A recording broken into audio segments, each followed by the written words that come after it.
কাছে হেদায়েত চাবে, আমি হেদায়েত দান করব। তাহলে আল্লাহ রাব্বুল আলামিনের কাছে আমাদের হেদায়েত চাইতে হবে, কথা ঠিক না? এখন কথা হলো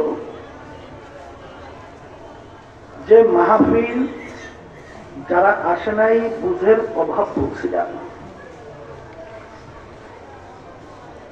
বুঝের জন্য আমি কোরআনুল কারীমের শুরুর আয়াত তেলাওয়াত করছি। আর এই বুঝটা বুঝবে যারা মানুষ, আর সূরাতে মানুষ ভিতরটা আবু জাহাল বা সাইবাবুল হামলাকা এরা কিন্তু বুঝেও নাই, আর এই শ্রেণীর বুঝবেও না। যারা মানুষ তারা চিন্তা করবে দুনিয়া সৃষ্টির পরে যত কিতাব বই পুস্তক দুনিয়ার ভিতরে লেখকরা লেখছে, দার্শনিকরা দর্শন দিছে, বৈজ্ঞানিকরা আবিষ্কার করছে, পাণ্ডিতরা পাণ্ডিত্য বিভিন্ন পর্যায়ে জাহির করছে, প্রকাশ করছে, কিন্তু আজ পর্যন্ত কেউ তার লেখনীতে, তার কিতাব বইতে, আবিষ্কারে, দর্শনে কেউ কোনোদিন চ্যালেঞ্জ করতে পারে নাই যে আমার এই আবিষ্কারে লেখায় কোনো ভুল নাই। কিন্তু দুনিয়ার ভিতরে একটাই কিতাব যার শুরুতে আল্লাহ রাব্বুল আলামিন চ্যালেঞ্জ হিসাবে বলছেন, যালিকাল কিতাব লা রাইবা ফীহ। এই যে কিতাব দেখো, এই কিতাবের ভিতরে ভুল সন্দেহ বলতে কিছুই নাই। যারা মানুষ তারা চিন্তা করবে যে দুনিয়ার সৃষ্টির পরে কেউ চ্যালেঞ্জ করতে পারে নাই, কিন্তু এই কিতাবের ভিতরে যে চ্যালেঞ্জ করলো আসলে বাস্তবতা কি? তারা কোরআনুল কারীম নিয়ে চিন্তা করবে, গবেষণা করবে, রিসার্চ করবে। এক পর্যায়ে গবেষণা রিসার্চের পরেই যত মনীষী দুনিয়া থেকে বিদায় হয়ে চলে গেল, বর্তমানে আছে, সবাই রিসার্চ করার পরে অকপটে তারা স্বীকার করতে বাধ্য কোরআনুল কারীম সত্য। আর কোরআনুল কারীম আল্লাহর কালাম, কথা বুঝেন নাই? তখনই তারা চিন্তা করবে আসলে আমি ছিলাম কোথায়, আমার পরিচয়টা কি, আছি কোথায়, আবার রওনা করবো কোথায়, আমি আসলাম কিভাবে, কে পাঠালো। তখন সে চিন্তা করবে কোন জিনিস তৈরি করার কারিগর মিস্ত্রি ছাড়া তৈরি হয় না। তাহলে এই বিশাল আসমান জমিন 18,000 কম বেশি মাখলুকাত, এই সৃষ্টি করার পিছনে নিশ্চয়ই একজন সৃষ্টিকর্তা আছে। যেমন সংক্ষেপে যারা নাকি মানুষ যাদের বুঝ দেওয়ার জন্য মাহফিল, তাদের বুঝটা তো এইভাবে থাকে, রাস্তার ভিতরে যাইতেছে, গোবর করিয়াছে, গোবর গরু ধারে কাছেও নাই, দেখাও যায় না, কিন্তু বুঝওয়ালা মানুষ বলবে যে এখান থেকে একটা গরু চলে গেছে। গরু কিন্তু দেখে নাই, কিন্তু গোবর দেখার পরে তার বুঝ বলবে এখান থেকে একটা গরু। তাই যারা নাকি মানুষ, যাদের বুঝ আল্লাহ দান করছে, তারা চিন্তা করবে এই বিশাল আসমান, এই বিশাল সূর্য, এই বিশাল চন্দ্র, এই তারকারাজি, এই মাখলুকাত গুলো, এর সৃষ্টিকরণে একজন সৃষ্টিকর্তা কারিগর আছে। এখন এই সৃষ্টিকর্তার পরিচয় সে তালাশ করবে। তালাশ করতে যাইয়া এক পর্যায়ে সে চিন্তা করবে সৃষ্টিকর্তা আমাকে বানাইলো কেন, এই 18,000 মাখলুকাত আল্লাহ সৃষ্টিকর্তা বানাইলেন কেন। এই যখন নাকি হাদিসের মধ্যে আসছে তাফাক্কুরু সাআতান ফি খালকিল্লাহ খায়রুম মিন ইবাদাতি 60 ওয়া ফি রায়াতিন 70 ওয়া ফি রায়াতিন 80 সানা।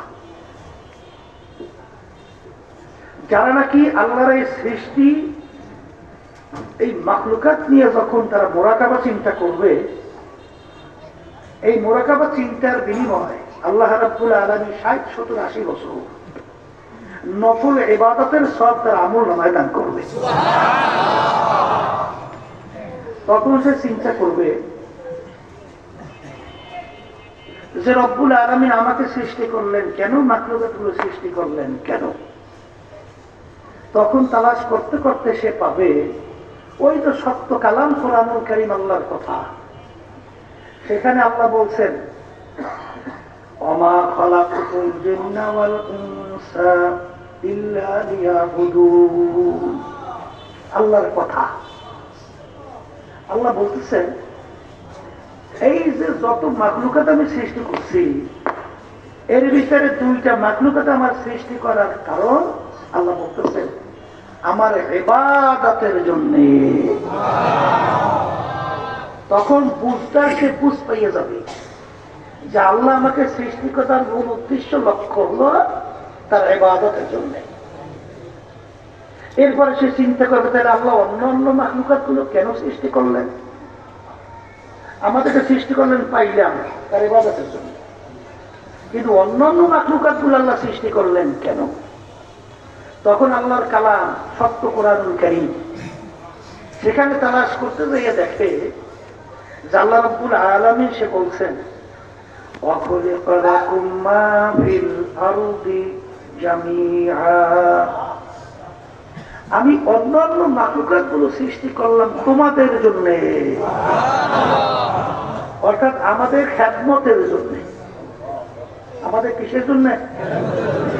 এই জন্যই দেখবেন যে আমাদের মানুষ দুনিয়ার ভিতরে সুন্দরভাবে বসবাস করার জন্য আমাদের যাহা কিছু খেদমতের দরকার আল্লাহ সেগুলো সেইভাবে সৃষ্টি করছে।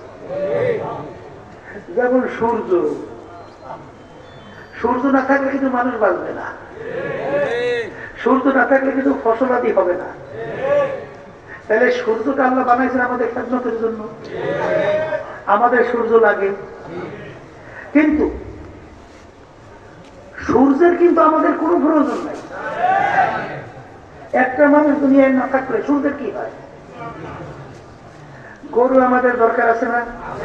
তাহলে দুধ খাইতেন কোথার থেকে, গোশ খাইতেন কোথার থেকে, এই চামড়া দিয়ে বিভিন্ন মালাজ বানাইতেন কোথার থেকে।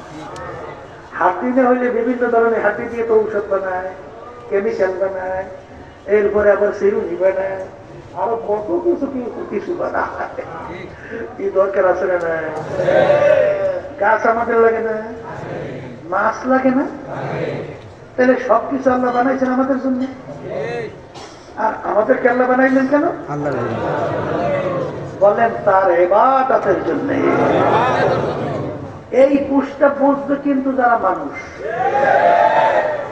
আর যারা আবু জাহাল হোক বা সাহেব আবু লাহাব মার্কা চিন্তায়, ওরা মানুষ নামে আল্লাহ বলেন শিয়াল কুত্তা শুয়ারের চেয়েও খারাপ।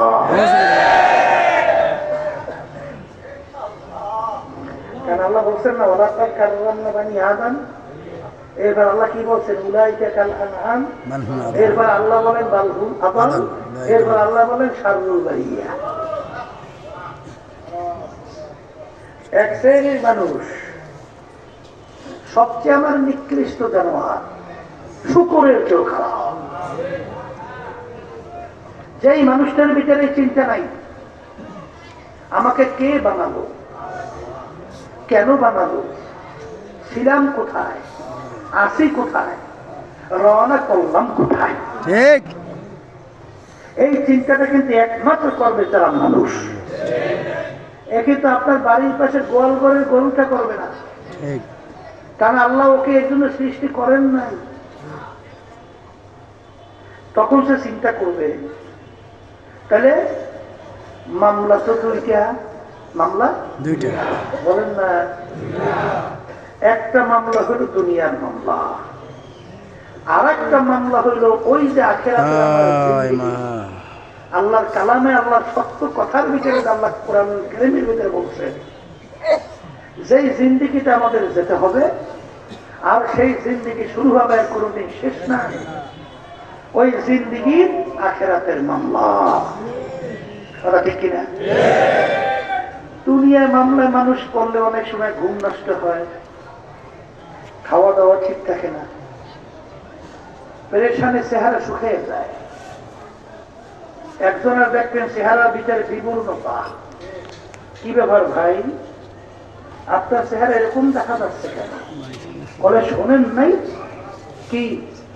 বলে যে আমি একটা মামলায় করছি, কেস। বলে কেসে বলছে তাতে কি হয়েছে? বলে ভাই কেসে জেল হওয়ার সম্ভাবনা। তাহলে ভাই এত পেরেশানির কি আছে?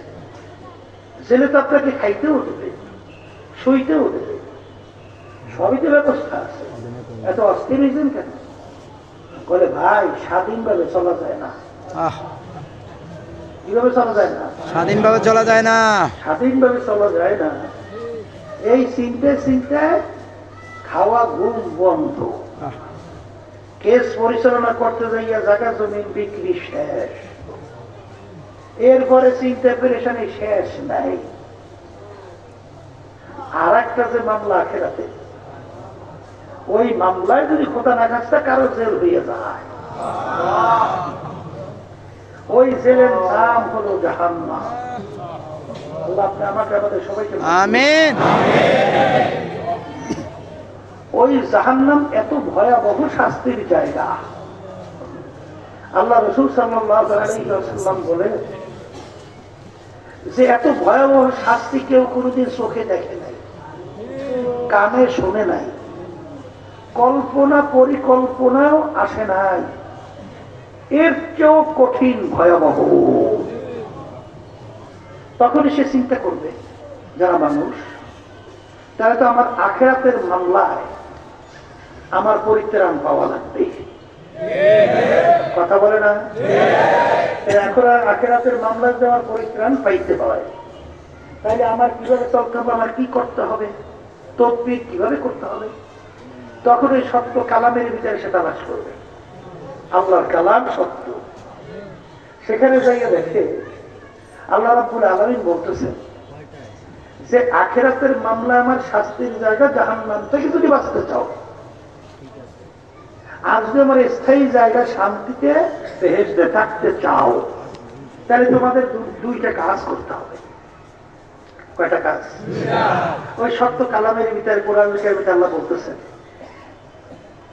ইন্নাল্লাযীনা আমানু ওয়া আমিলুস সালিহাত কানাত লাহুম জান্নাতুল ফিরদাউসি নুজুলা। আল্লাহ রাব্বুল আলামিন বলেন, দুইটা কাজ যদি তোমরা করতে পারো, তাহলে ওই আখিরাতের জাহান্নাম, জেলখানা, শাস্তির জায়গা থেকে বাঁচতে পারবা এবং শান্তির জায়গা চিরস্থায়ী বেহেশতের ভিতরে যেতে পারবা। সেই দুইটা কাজ কি? একটা হলো ঈমান আনতে হবে নির্ভেজাল। বলেন নির্ভেজাল ঈমান। কারণ আল্লাহ রাসূল সাল্লাল্লাহু আলাইহি ওয়াসাল্লাম কি বলছেন? আখলিস দীনাকা ইয়াকফিকা আমালুল কলিল। তাহলে এখানে আল্লাহ রাসূল সাল্লাল্লাহু আলাইহি ওয়াসাল্লাম বলেন, তোমাদের ঈমান মানে বিশ্বাসটা হতে হবে স্বচ্ছ, নির্ভেজাল, ভেজাল মুক্ত। বিশ্বাসটা হতে হবে কি? বলেন ভেজাল মুক্ত। তাইলে আলহামদুলিল্লাহ, এখন নির্ভেজাল ঈমান যদি আপনি আনতে পারেন, আল্লাহ রাসূল সাল্লাল্লাহু আলাইহি ওয়াসাল্লাম বলেন, অল্প নেক আমল করবে তো চিরস্থায়ী শান্তির জায়গায় বেহেশতে চলে যাবে। আলহামদুলিল্লাহ, আল্লাহুম্মা আমিন। এখন ঈমান কাকে বলে? ঈমান শব্দের অর্থ বিশ্বাস। তিন জিনিসের সমন্বয়। মুখে স্বীকার করতে হবে আল্লাহ একজন, বলে অন্তরে বিশ্বাস করতে হবে আল্লাহ একজন, কাজে প্রমাণ করে দেখাতে হবে আল্লাহ একজন। কথা ঠিক? এরপরে নির্ভেজাল আস্থা বিশ্বাস কি করতে হবে? খায়রিহি ওয়া শাররিহি মিনাল্লাহি তাআলা ওয়াল বা'সি বা'দাল মাউত। কথা ঠিক আছে? বলেন ভালো মন্দের মালিক আল্লাহ, মুখে বলছেন কে? আল্লাহ, অন্তরে আল্লাহ, কাজে আল্লাহ, আলহামদুলিল্লাহ। আচ্ছা, মরাইনা বাসুইনা মালিক আল্লাহ, মুখে আল্লাহ, কাজে। কথা ঠিক আছে? রেজেক দেওয়ার মালিক আল্লাহ, মুখে অন্তরে আল্লাহ, কাজে। কথা ঠিক আছে? আইন দেওয়ার মালিক আল্লাহ, মুখে অন্তরে আল্লাহ। কাজে। কথা ঠিক আছে? এই, এখন এক শ্রেণী আমার বাঁচান না, তারা পর্দায় মা বোনেরা মনে করে আইন দেওয়ার মালিক জনগণ। নাউজুবিল্লাহ, ইমান কি ভেজাল যুক্ত না ভেজাল মুক্ত? যুক্ত। ঝামেলা কিন্তু বাঁচছে, ঝামেলা বাঁচছে। জি, কথা হয় না? আচ্ছা, তাহলে এখানে ঝামেলা কিন্তু বাঁচছে। আমরা বলছি আইন দেওয়ার মালিক কে? আল্লাহ, আর এক শ্রেণী যদি মনে করে আইন দেওয়ার মালিক জনগণ। নাউজুবিল্লাহ, ভেজাল বাঁচছে না কম? বাঁচছে। ভেজাল বাঁচছে। তাহলে ইমান নির্ভেজাল না, ইমান নির্ভেজাল না। কথা ঠিক আছে? এখন ইমান যদি নির্ভেজাল না হয়, তাইলে বাজান আমল যদি বস্তা বস্তা হয়, ঝামেলা কিন্তু বাড়ছে। কথা বুঝলেন না? তাহলে এখন ইমান স্বচ্ছ নির্ভেজাল করার উপরে এখন নেকামল করবেন অল্প, সরাসরি বেহেশতে। এখন নেকামল কোনটা, এইটা আমাদের জানতে হবে। কথা ঠিক আছে? ঠিক। এইটা জানার জন্যই আল্লাহ রাব্বুল আলামিন যুগে যুগে তার নবী রাসূল দুনিয়াতে পাঠাইছে। 1,02,24,000 নবী রাসূলকে আল্লাহ দুনিয়াতে পাঠাইছে। কথা ঠিক? এই জন্য আল্লাহ রাসূল সাল্লাল্লাহু আলাইহি ওয়াসাল্লাম বলেন, আল্লাহ দুনিয়াতে আমাকে পাঠাইছেন কেন? আল্লাহ রাসূল বলেন, বুইসতু মুআল্লিমান, শিক্ষক হিসাবে। আল্লাহ আমাকে পাঠাইছে ওস্তাদ হিসাবে। ঠিক। কি হিসাবে? উস্তাদ হিসাবে। এখন আল্লাহর হাবিব যে ওস্তাদ হিসেবে আসছে, আল্লাহ রাসূল শিখছেন কার কাছে? আল্লাহু আকবার। তখন আল্লাহ রাসূল বলেন, আল্লামানি রাব্বি ফাআহসানা তালিমি, স্বয়ং রব্বুল আলামিন আমাকে শিক্ষা দান করেছেন। সুবহানাল্লাহ। তাহলে আল্লাহর হাবিবের উস্তাদ হচ্ছেন স্বয়ং আল্লাহ রব্বুল আলামিন নিজে। আল্লাহু আকবার। এখন আল্লাহ পাঠাইছেন তার রাসূলকে দুনিয়ায় উস্তাদ হিসাবে। এখন উস্তাদরা ছাত্রদেরকে শিখাইবে না? জি। এখন উস্তাদদের ছাত্রদেরকে শিখাইলে, যাদেরকে আল্লাহ রাসূল সরাসরি শিখাইলেন, তাদেরকে বলা হয় সাহাবায়ে কেরাম। বলেন সাহাবায়ে কেরাম কাদেরকে বলে? একেবারে মুখস্থ সংক্ষেপে রাখেন। বলেন ঈমান সহকারে, ঈমান সহকারে, স্বচক্ষে, স্বচক্ষে যারা আল্লাহ রাসূল সাল্লাল্লাহু আলাইহি ওয়াসাল্লামকে দেখছে, যারা আল্লাহ রাসূল সাল্লাল্লাহু আলাইহি ওয়াসাল্লামকে দেখছে এবং ঈমান সহকারে দুনিয়া থেকে বিদায় নিয়ে কবরে চলে গেছে, যাত্রী হইয়া চলে গেছে, এদেরকে বলা হয় কি? সাহাবায়ে কেরাম। সাহাবায়ে কেরাম। কথা ঠিক আছে? জি। এখন সাহাবায়ে কেরামরা সরাসরি নেক আমল কোনটা, এটা আল্লাহর হাবিবের থেকে সরাসরি শিখছে। কথা বলে না? কথা ঠিক আছে? এখন কথা হলো, আল্লাহ হাবিব সাল্লাল্লাহু আলাইহি ওয়াসাল্লাম এখন আমাদের মাঝে আছে না, কোনদিন আর আসবে না। এখন সাহাবায়ে কেরামদেরকে আল্লাহ নবী শিখাইছেন। সাহাবায়ে কেরামরা শিখাইলেন কাদেরকে? বলেন তাবেঈনদেরকে। আচ্ছা, তাই তাবেঈনদেরকে শিখে সাহাবায়ে কেরামরা আছে না, তারাও চলে গেছে। আচ্ছা, এখন তাবেঈনরা শিখাইলেন কাদেরকে? বলেন তাবেঈন। এখন এটা কথা মাঝখানে বলে যায়, তাহলে সরাসরি আল্লাহর হাবিব সাহাবায়ে কেরামদেরকে নেক আমল শিখাইছেন। জি। কথা ঠিক? জি। নামাজ কিভাবে পড়তে হবে, এই রোজা কিভাবে রাখতে হবে, কোন আমল কোনটা কিভাবে করতে হবে, এটা সাহাবায়ে কেরামদেরকে শিখিয়েছেন। এখন এই সাহাবায়ে কেরামদের থেকে শিখছে আবার কারা জানি? তাবেঈনরা।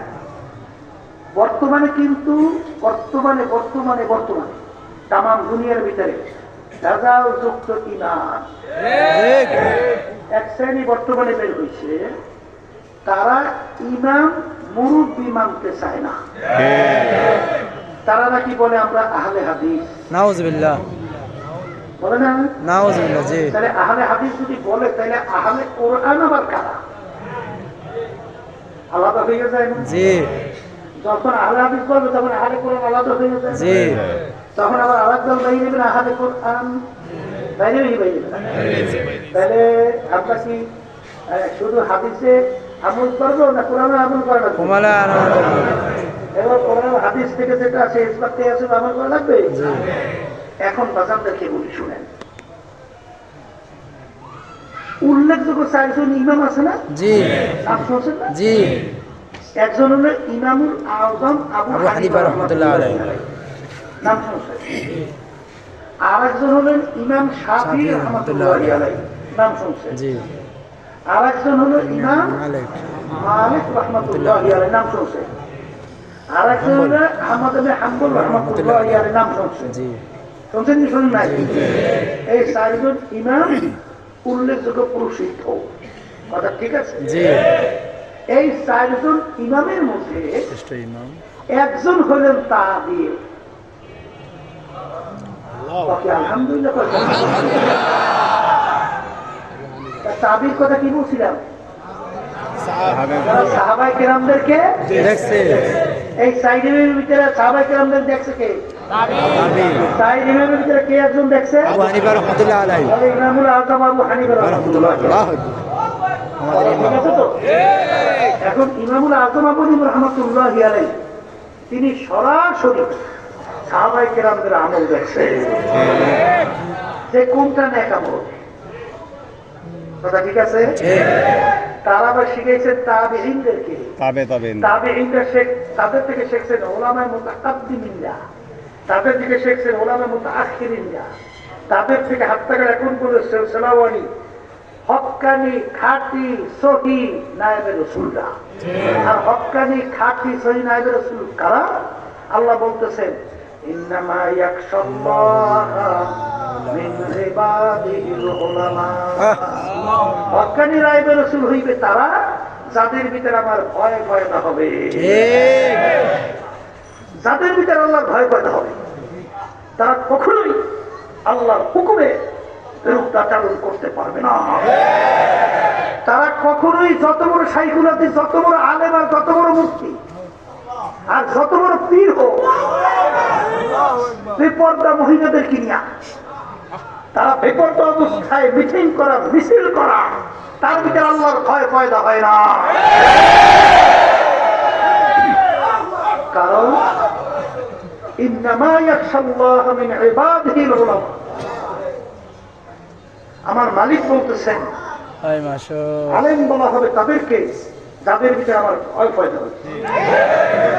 যাদের ভিতরে আল্লাহর ভয় পয়দা হবে তারা কখনোই আল্লাহর হুকুম পর্দা ফরজকে লঙ্ঘন করতে পারে না। তাহলে বুঝতে হবে আলেম হইলেই হবে না, শাইখুল হাদিস দাবি করলেই হবে না, মুফতি দাবি করলেই হবে না, মুহাদ্দিস দাবি করলেই হবে না। এই সিলসিলাওয়ারি নায়েবে রাসূল হলো তারাই যাদের ভিতরে আল্লাহর ভয় পয়দা হবে। তাদেরকে দুনিয়ার কোনো মোহ, দুনিয়ার কোনো ক্ষমতা, দুনিয়ার কোনো সম্মান তাদেরকে গ্রাস করতে পারবে না। আল্লাহ রাসূল সাল্লাল্লাহু আলাইহি ওয়াসাল্লাম বলেন শেষ যুগের মধ্যে ঈমানদারদের ঈমানের উপরে মজবুত থাকা এত কষ্ট হবে, এত কষ্ট হবে। জ্বলন্ত একটা আগুনের আংটা কয়লা হাতের মুখের ভিতরে রাখতে যত কষ্ট হবে, তার চেয়েও বেশি কষ্ট হবে ঈমানদারদের ঈমানের উপরে মজবুত থাকা।